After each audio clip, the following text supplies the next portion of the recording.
Committee কর্তৃক সপ্তাহব্যাপী অপপ্রচার এবং সন্ত্রাসের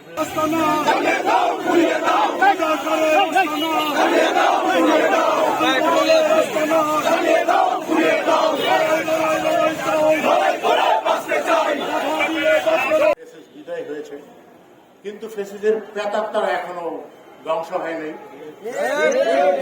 এবং একটা বট বাহিনী 2026-এর 12ই ফেব্রুয়ারি সুন্দর সাবলীল এবং এই দেশের সর্বোচ্চ ভোট এবং সর্বোচ্চ ক্রেডিবল ইলেকশনের মাধ্যমে নির্বাচিত জাতীয়তাবাদী শক্তিকে এই দেশের জনগণ শক্তিশালী করেছেন, রাষ্ট্র পরিচালনার দায়িত্ব দিয়েছেন।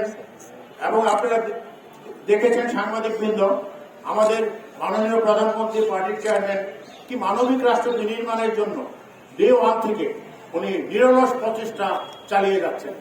সেটারই একমাত্র হাতিয়ার হল জাতীয়তাবাদী শক্তি তথা এই দেশের জনগণ। এবং এই দেশের জনগণের ভিতর থেকে আরেকটা বট বাহিনী আছে, ওনাকে প্রতিনিয়ত মিথ্যা অপপ্রচার, যেটার মাধ্যমে আজকের আমাদের সপ্তাহব্যাপী কর্মসূচির অংশ হিসেবে আজকেই প্রথম দিন। আমরা এইখানে আসার আগে আমরা ফরিদপুরে 3টা কর্মসূচি পালন করে আসছি। আমরা আসতে বিলম্ব হওয়ার জন্য আমি দুঃখিত, আমার টিমের পক্ষ থেকে আমি দুঃখ প্রকাশ করছি। বিকেলে আবার অন্য জেলায় আমরা যাবো এখান থেকে। তা আপনারা যারা সাংবাদিক বৃন্দরা আছেন এবং আমাদের যারা নেতৃবৃন্দ আছেন, আমরা কখনোই সন্ত্রাস করব না, কোনো সন্ত্রাসকে প্রশ্রয় দেব না।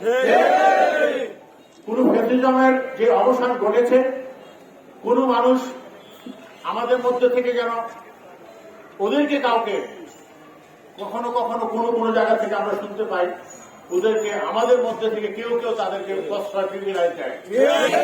সেই কারণে কিন্তু আজকে আমরা চিন্তা জগতে তাদেরকে নিয়ে চিন্তা করার সুযোগ তৈরি করেছি আমরা।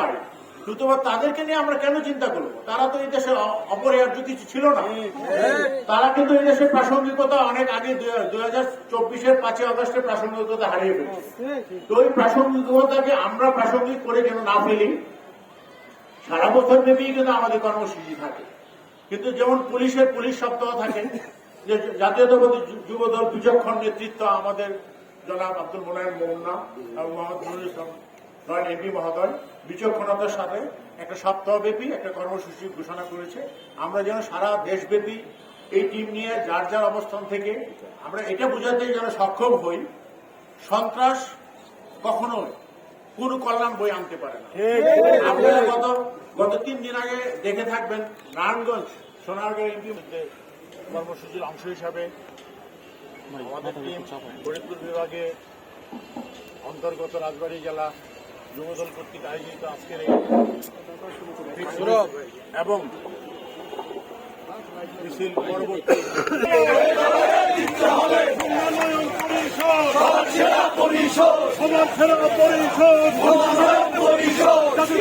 যুবদল